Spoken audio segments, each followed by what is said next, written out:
दोस्तों, अगर आप अपने जीवन में सही निर्णय नहीं ले पा रहे हैं तो ये कहानी आपके लिए है। जो व्यक्ति अपने जीवन में सही निर्णय ले लेता है तो उसका जीवन सफल हो जाता है, और जो व्यक्ति अपने जीवन में सही निर्णय नहीं ले पाता उस व्यक्ति का जीवन बर्बाद हो जाता है।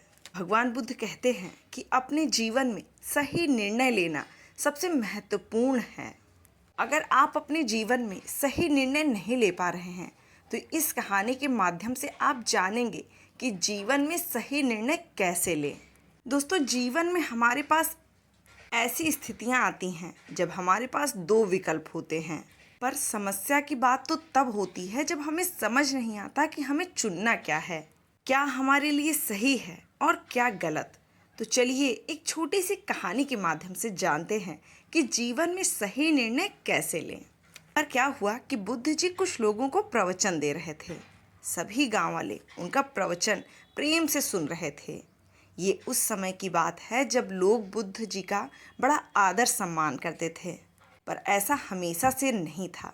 शुरुआत में जब बुद्ध जी जाया करते थे तो उनका विरोध करने वाले लोग ज़्यादा होते थे, पर जैसे जैसे लोगों ने बुद्ध जी की बातें सुनना शुरू किया, लोगों की सोच और लोगों की विचारधारा बदलने लगी और बहुत से लोग बुद्ध जी से जुड़ने लगे और उन्हें पसंद करने लगे।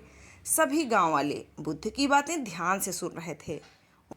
उन गांव वालों में एक व्यक्ति दूसरे गांव का था। जब बुद्ध की बात पूरी होने पर गांव वाले वहां से उठकर जाने लगे तो वह दूसरे गांव का व्यक्ति दौड़कर बुद्ध के पास आता है और हाथ जोड़कर विनती करता है कि हे बुद्ध, एक बार कृपा करके हमारे गांव आएं।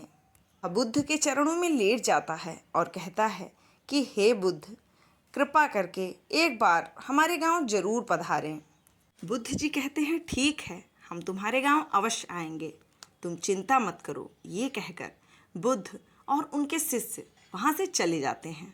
अगले दिन सुबह ही बुद्ध और उनके भिक्षु उस गांव के लिए प्रस्थान करते हैं। जब वो गांव पहुंचते हैं तो वहां गांव वालों की भीड़ इकट्ठा हो जाती है। लोग आकर बुद्ध जी के पास बैठ जाते हैं।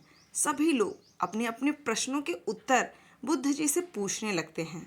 गांव के सभी लोग बुद्ध जी के पास आते हैं, पर वह किसान जिसने बुद्ध जी को बुलाया था वह नहीं आता है।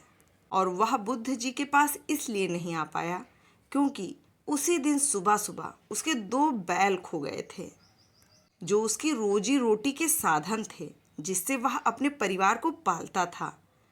वह घर में चिंतित बैठा था। वह सोच रहा था कि वह बैलों को ढूंढने जाए या फिर बुद्ध जी के पास जाए। वह किसान दुविधा में फंसा था। उसके पास दो विकल्प थे। पहला विकल्प कि वह बुद्ध के पास जाए और उनकी बातें सुने, क्योंकि उसने ही बुद्ध जी को आमंत्रित किया है, और दूसरा विकल्प कि वह अपने बैलों को ढूंढने जाए जिससे वो अपना परिवार पालता था। बहुत सोचने के बाद उसने चुना कि वह अपने बैलों को ढूंढने जाएगा, और वह तुरंत जंगल में अपने बैलों को ढूंढने के लिए निकल जाता है। भगवान बुद्ध और उनके भिक्षु उसका इंतजार करते रहे। बहुत देर तक इंतजार करने के बाद बुद्ध और उनके भिक्षु उस गांव से वापस चले जाते हैं। उस किसान को बड़ी मेहनत के बाद वह दोनों बैल ढूंढ लाता है। अब उसे खुशी तो होती है क्योंकि उसके दोनों बैल मिल गए, पर उसे दुख इस बात का था कि उसने ही बुद्ध को अपने गांव में बुलाया था और वही बुद्ध से मिलने नहीं गया।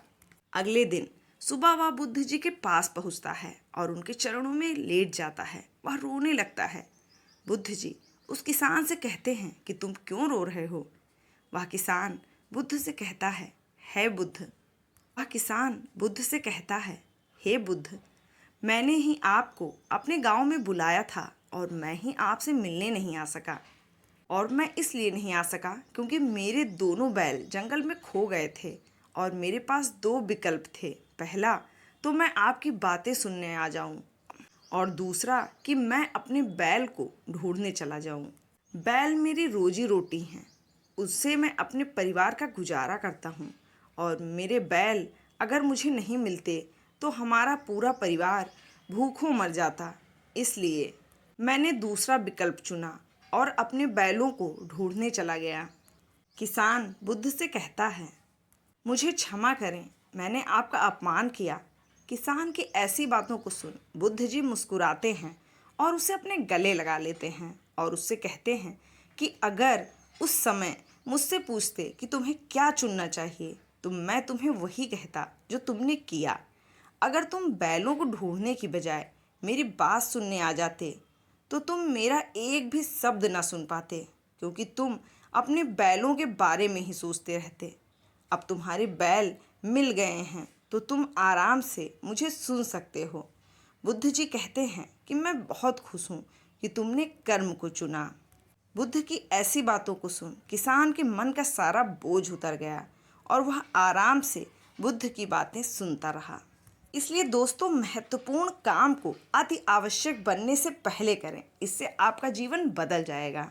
दोस्तों, आशा है आपको ये कहानी जरूर अच्छी लगी होगी, इसलिए कृपया कर वीडियो को लाइक करें, शेयर करें और ऐसे ही वीडियोस के लिए चैनल को सब्सक्राइब करना ना भूलें। धन्यवाद।